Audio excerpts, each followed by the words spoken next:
construire quelque chose de programmatique, de crédible, parce que il faut poser une vision, mais le plus important, c'est d'être crédible dans la capacité à faire, c'est dans le comment. Et aujourd'hui, l'enjeu, mais y compris l'enjeu dans la crise Covid, c'est de ramener à la démocratie. Il faut démontrer que la démocratie, qui est le pire des systèmes après tous les autres, c'est pas de moi, c'est Churchill, vous connaissez tout ça, est efficace. Donc, il faut réformer l'appareil d'État, parce que l'appareil d'État aujourd'hui n'est plus efficace. D'accord, mais non, je pense qu'il faut changer l'exécutif. Il faut changer l'exécutif. Il faut changer l'exécutif et il faut éviter les aventures démagogiques, donc il faut qu'émergent de nouvelles offres.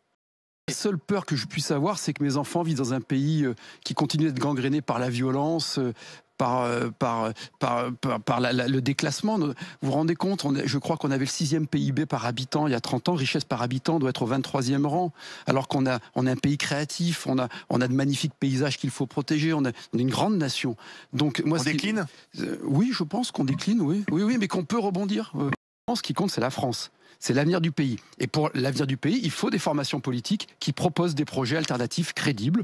Et une formation politique, appelez-la comme vous voulez, qui soit dans un héritage de pensée des démocrates chrétiens, des gaullistes, bonapartistes et des libéraux, pour moi, a quelque chose à dire. Enfin, une fois au pouvoir, qu'est-ce qui me dit que vous ne ferez pas comme Jean Castex ? Moi, vous savez, c'est un très, très commun, d'ailleurs, qu'on retrouve tout le temps, c'est le fatalisme, qu'on retrouve d'ailleurs souvent à droite.